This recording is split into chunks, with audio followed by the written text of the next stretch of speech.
Hi, everyone. We're going to go ahead and get started. So happy that all of you could join today for our exciting webinar on showing AR momentum. We see a lot of familiar names, also some new names. So wanted to quickly introduce ourselves. I am Christina Neal. I am a strategist here at Spotlight. So that role really means I have the pleasure of observing and collecting the best ways we do AR, creating a methodology off of those best practices, and then I get to share and teach that methodology to internal employees as well as our clients. Also with me today is our co-founder and managing partner, Andrew Shue. Hello, everyone. Thank you so much for joining. So happy to be here. So with that, I wanted to talk about Spotlight just briefly and give a quick introduction. So we are a dedicated analyst relations firm headquartered here in Kansas City. We've been in business for a little over 7 years, and there are just under 40 of us. So our client profile is pretty diverse. We have clients who are smaller, high-growth, venture-funded firms. In those cases, we're often hired to amplify the efforts of a solo AR lead. And we also have clients who are established technology powerhouses with substantial and mature AR teams. So as you can imagine, we've learned quite a bit in running hundreds of AR programs for our clients, executing tens and thousands of interactions, and managing hundreds of MQs and waves annually. So what we wanted to do was use these webinars as an opportunity to share the things we've learned. And one of the things we've learned is that evangelizing AR internally is a very common challenge for AR pros. There are varying levels of degree of understanding of how AR can and does impact the business. So this leaves us the important task of educating our stakeholders and consistently showing value to the business. So we know part of that challenge is that value is often dependent on the stakeholder and objective, but really there's one consistent truth that we need to show a series of successes and forward momentum in order to gain or even keep the executive support, budget, and recognition. So with that, we wanted today to really focus in on momentum. So yeah, before we jump into our discussion on how we can show momentum, I think it's valuable if we just take a moment and level set on what a definition can be for the word momentum in our AR context. And I emphasize AR because I know there's at least a few of you physics nerds on this call who are rolling your eyes and at my omission of mass and velocity. So definitely AR and AR only. So let's break this down a bit. Our definition here is the direction and magnitude of movement of metrics over time. So direction, which way is good, which way is bad. Magnitude is the movement that we're seeing, a little or a lot. Metric, right, the indicators that prove we're meeting or moving towards objectives. And then over time, the measure of how fast we're going. So, given that particular definition, if metrics are our measures of success, so let's think of momentum as movement of those metrics in a positive direction, right, moving towards where we want to go. And therefore, showing momentum is the art and science of picking the metrics we want to show, the techniques that we want to use to show them, who to show them to, and how often to show them. So today, what we'll do is share a few techniques that we've used to reveal AR momentum. I know there is, just in looking through the list of attendees, there's a wide range of AR experience in the call today. So for those of you who are newer bees, I hope this content helps you contextualize the challenge a little bit, maybe gives you a few things to try. For those of you longtime pros, I hope that what we share either confirms what you're already doing or maybe even inspires you to try something new. So let's jump into it. So let's start off a little bit of why this concept of showing momentum is so important in AR, and why it's so difficult. First and foremost, we fight for stakeholder focus and executive support and resources all year round. This is a constant challenge that we face.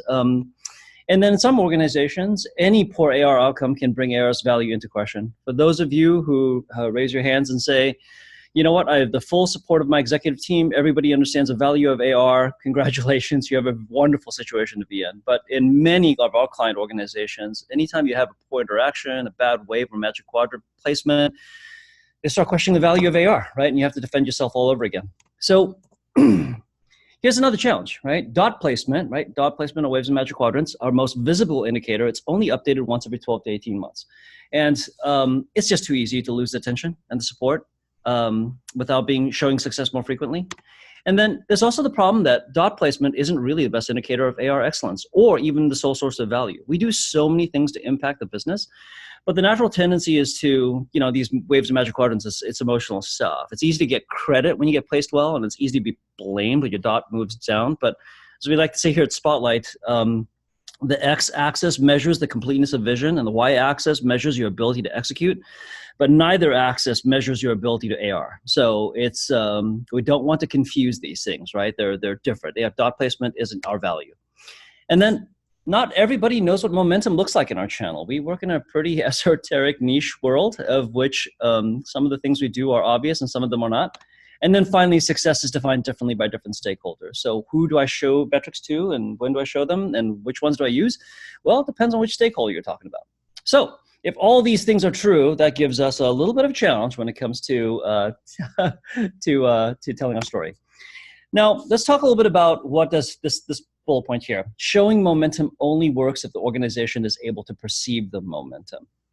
So, as I said before, AR is a pretty niche practice. Some of our momentum concepts are super hard to comprehend. Some are super simple, right? Like, how many more leads did we generate this month from last? That's an easy one. But some are not so easy. Like, how many more analysts feel comfortable recommending us to their end users this quarter more than last quarter? That's a tough one. So we can't ever really stop educating our critical stakeholders and helping them understand what are analyst relations metrics and how to understand them. So it's a big part of what we do.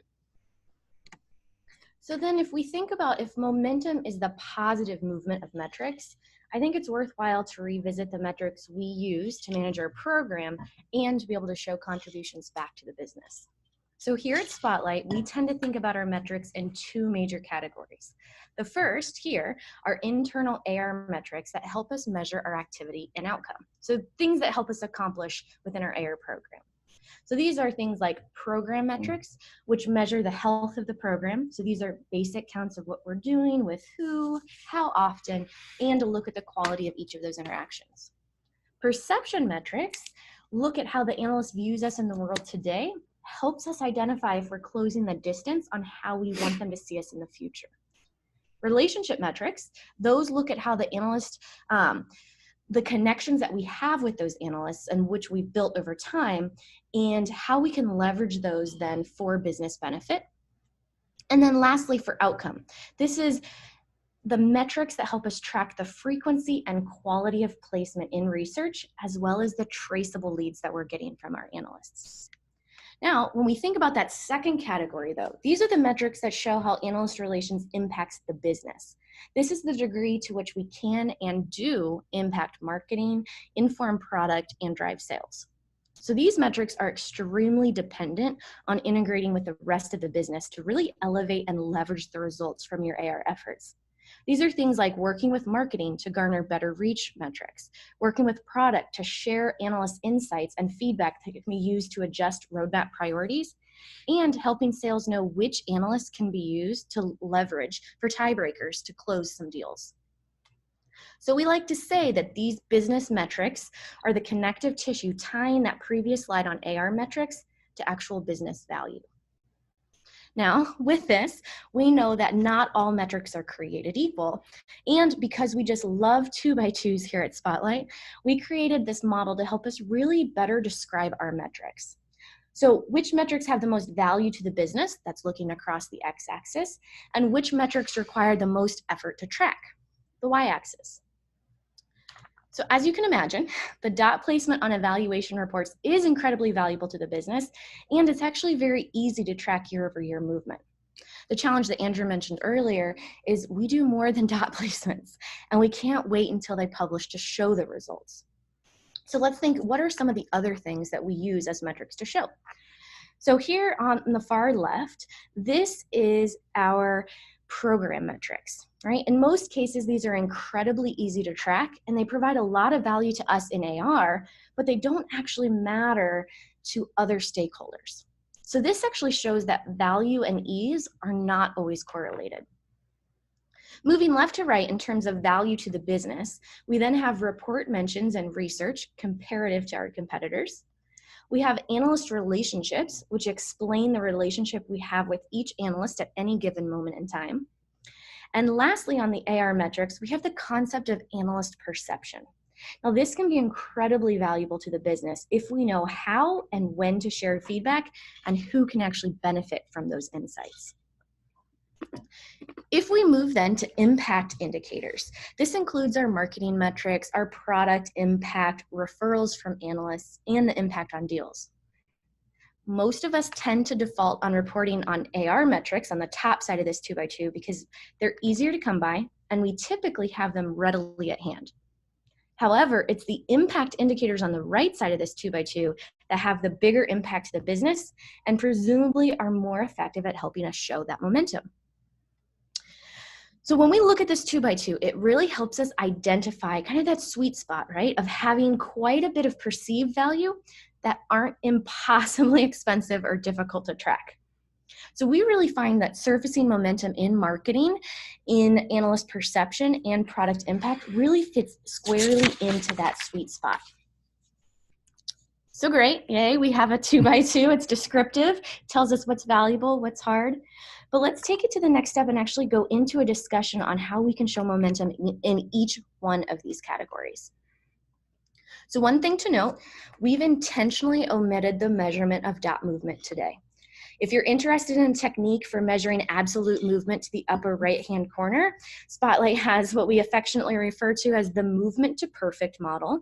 And we actually did a webinar on this a few months back. So if you'd like to reach out to me or go to our website to find that webinar, that'd be fantastic.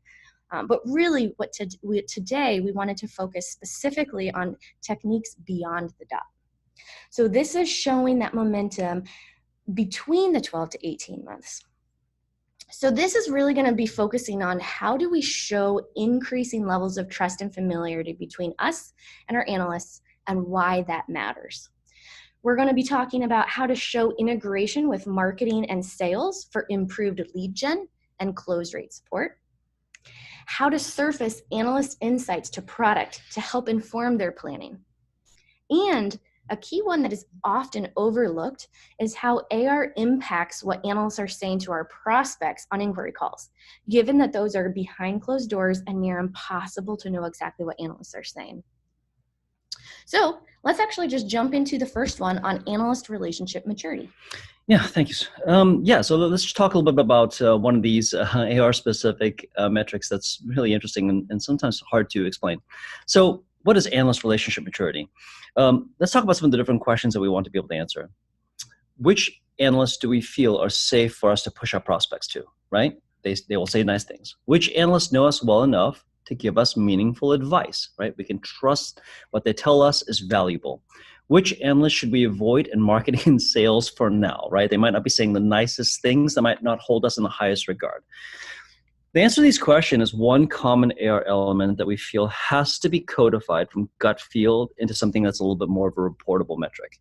It's the degree of relationship that we have with our tier one analysts at any single point in time. So at Spotlight, what we've done is created a model that helps us map this thing out, right? Detractor, stranger, acquaintance, friendly, advocate. Stranger in the middle, they don't know us at all. Detractor, they actually hold us in poor regard and are probably not going to say nice things if asked. And then all the way to the right, which is the advocate, right? They are a willing and active recommender of our product and services. So we use these different descriptors so that we can actually map any one of our clients, any one of our analysts to this chart. Now, the static metric here measures how well any analyst knows and likes me at this moment. But the movement metrics is how many more analysts know us and how many more analysts would be able to recommend us at this movement. So there's that sort of static metric and then the movement metric, right? So talking a little bit about how do I update people on that. So let's go to the next category, which is showing momentum in marketing sales. How do I proactively surface how AR is improving in sales and marketing outcomes? So let's talk about a few techniques here. First one, curate and share reports that can be used to empower marketing. So Christina talked a little bit earlier about this idea of partnership, right, with your marketing partners. In order for us to be really effective in picking the right kinds of reports to promote, in order to drive marketing leads, we have to really understand marketing. What are the tools they use? What are the frequency? What is their budget? Maybe even more importantly, what are the personas and objectives, right? Who are the types of people they're trying to talk to and what are they trying to accomplish? Are they trying to drive them to action? Are they trying to prove a differentiator, right? We have to be able to pick and choose those reports in order to drive that marketing. Then we have to include AR-driven marketing results on our AR dashboards.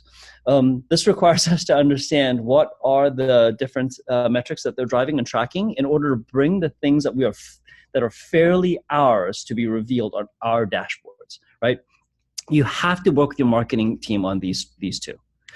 The next one is distributing positive analyst quotes that can be used in sales, right? So these are positive comments, whether it's a strengths listed out in a Magic Quadrant, whether it's just commentary that says that this company does this really well. The sales team has absolutely no visibility to this positive commentary if you do not reveal it. You have to bring it to them. Then there's this idea of how do I determine whether we have an impact on analyst referrals, right? We have an opportunity to perform annual perception audits through your rep to ascertain referral levels. I think we can be very specific and very upfront about in these audits. Do you feel like we've done a good enough job describing our product? Do you feel comfortable recommending our product or service? Are you recommending our product and service? You can ask very, very specific questions through these perception audits that hit right to the heart of it and work through your rep to do that. And then including AR impact questions, your firm's sales and win-loss analysis. I had the whole idea about deal impact. There's a reason why these last two are on the right-hand side, right? High business value and also very difficult to do. You have, not all of our clients, but some of our clients have this concept of formal post-sale win-loss sort of an analysis, right? A questionnaire that they fill out within their CRM tools that say, why did I win? Was I lose? Was it competitive? Did they not move? So on and so forth. We can include some questions in here from AR. Did AR impact it? Did you talk to an analyst? Did you read a report? So on and so forth. There are other ways to determine AR impact as well. If you're leveraging account-based marketing tools, you can also find out whether if you have honeypots out there, content that's AR-driven, did that particular account actually hit any of your pages and read any of your content that was associated with analyst relations? So you can tell here are the different elements of showing momentum to marketing and sales. This is all about first and foremost finding out what that metric is and then starting to reveal it over time. How often you reveal it comes down to what's available within your organization, but there's no way to do any of these without your partners in marketing. So let's go to the next category, gathering and sharing analyst intel. So there's two different things, different categories of analyst intel that we talk about here at Spotlight. First one are insights that the analysts have on our customers, our competitors, and our market, right? So all the things are in and around our business, if you will. The second category are perceptions analysts have of us, our strategy, and our ability to execute, right? So two different categories, the stuff that's around us and the stuff that's about us. So let's talk about the first category first. So revealing intel to inform product and strategy. How do we proactively surface how AR is evolving strategy and product planning, right? So let's talk about these insights gathered from analysts. Three major categories. Competitive intel, what do the analysts know and what are they sharing to us during our inquiry and advisory or even in their written research that talks about competitive sets? What are they strong at? What are they weak at? Where are they making momentum? Are they winning? Are they losing? We learn a lot of stuff from the analysts in our inquiry calls. Market intel, what does the analyst believe about our market? What's happening next? What's happening now? Where are we having momentum? Is there growth? Are we changing words? Are we using different words? Buyer intel, who are the prospects making buying decisions? What were their titles? Where are they buying in the buying cycle? What words are they using? What's the degree of sophistication that they have? So these insights from analysts feed into the decisions made by product and strategy, right? How am I packaging my product, the services? How am I pricing them? How am I positioning them? This cycle can add a significant amount of value, but we have to get the executives out of the way first. You guys are not surprised because you probably have all struggled with this before. You have some leader inside your organization that says, that analyst doesn't know my business as well as I do. They do not have the sophistication to judge me based on the way that I leverage my technology or the way that I've factored my services. Well, these three things, competitive intel, market intel, buyer intel, these are independent of what they think about you, right? They're valuable things that can be feed into your product process. So here the outbound metric is how much and whether did you deliver like intel to your product and business leader. The challenge of this metric is that this is a dance. The return metric isn't likely to be something like how many pieces of intel did you use, right, into your decision making. They use so many different elements of information in the decision making, they probably won't be able to isolate it. You'll probably have to collaborate with them on and try to figure out a more descriptive metric, something like, on a scale of 1 to 5, did you find the intel that we provided valuable in your decision-making process, right? So finding ways to tease out how much of the information is being used, trying to figure out, is it being used and is it valuable? So this is a partnership process to figure that out. Now, the second category of learning is analyst sentiment about your firm, your strategy, your ability to execute. Let's see a few questions that we want to be able to answer. What is the overall sentiment of our tier 1 analysts? Is it improving? This is an important thing to be able to know. What do Forrester analysts say about our product strategy? What do the Gartner analysts say about our pricing? Has it changed from 2018, right? Are we improving? These questions are the tough ones. They're the gut-wrenching ones we get from leadership. And if your AR program has any semblance of size or complexity, or if you've simply just been doing this job for a while, it's almost impossible to remember the details across your entire analyst set, right? Who said what and when? This is a real challenge. And without some serious note-taking discipline, and maybe even some supporting technology, you're never going to be able to answer these questions quickly and effectively. Before I leave, so why is this sentiment and perception so important?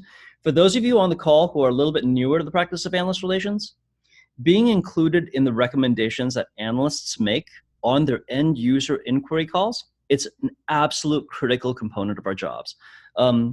Just estimating here, using a range of data that we've gathered through third parties and our own in interviews with analysts take about 250 to 300 inquiry calls with end users per quarter.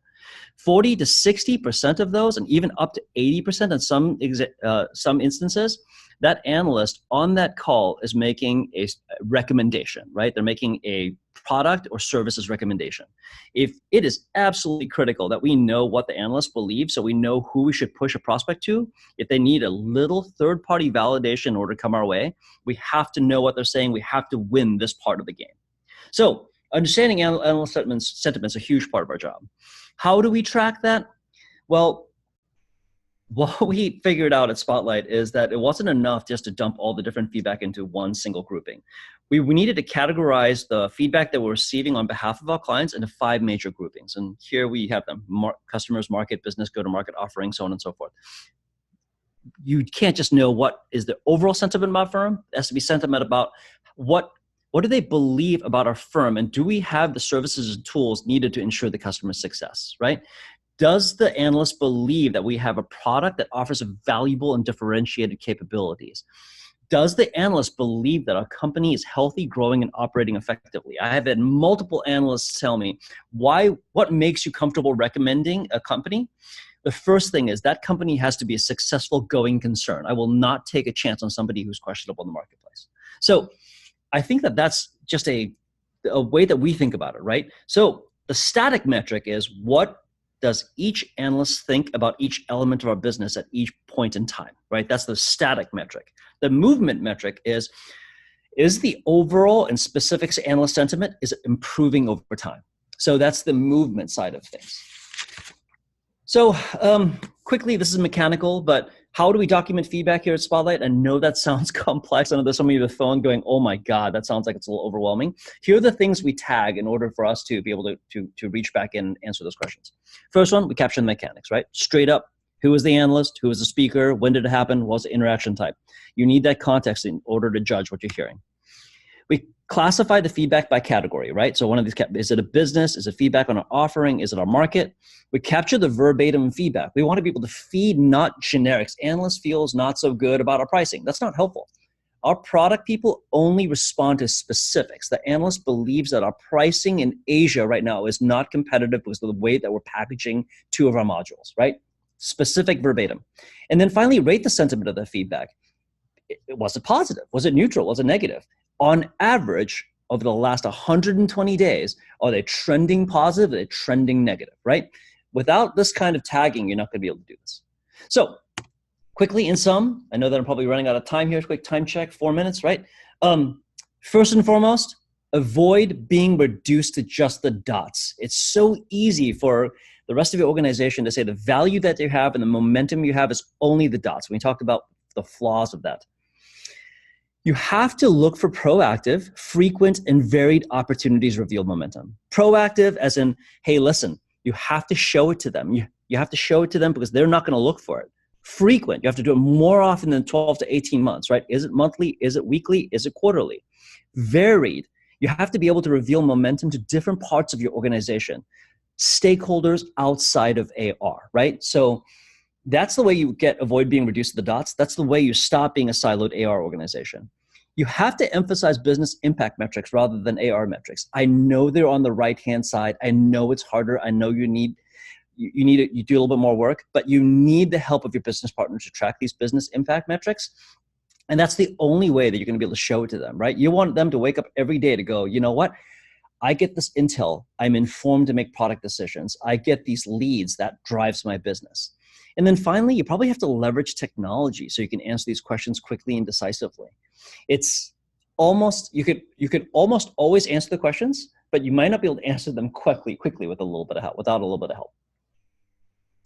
Yeah, so looking at time, since we only have about 2 minutes left and we want to be able to answer questions, if you'll go ahead and type any questions that you have in the chat feature in Zoom, we will get back to you. We will respond via email to make sure that you get those questions answered.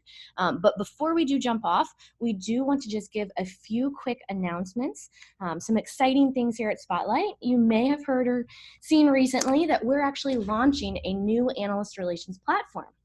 This platform was founded on the best practices that we've been developing with all of our clients, as well as the learnings we've heard from all of you. So we've actually built the Spotlight platform out of our own need to have a tool that allowed our employees to do their jobs easier and to provide more value to our clients. So this platform, we can capture and measure analyst sentiments, we can capture their perception of our business, and have a place to sort all those nuggets of insights that they say on those calls and interactions. So here, we believe the Spotlight platform can really help AR pros be not only more efficient, but more effective.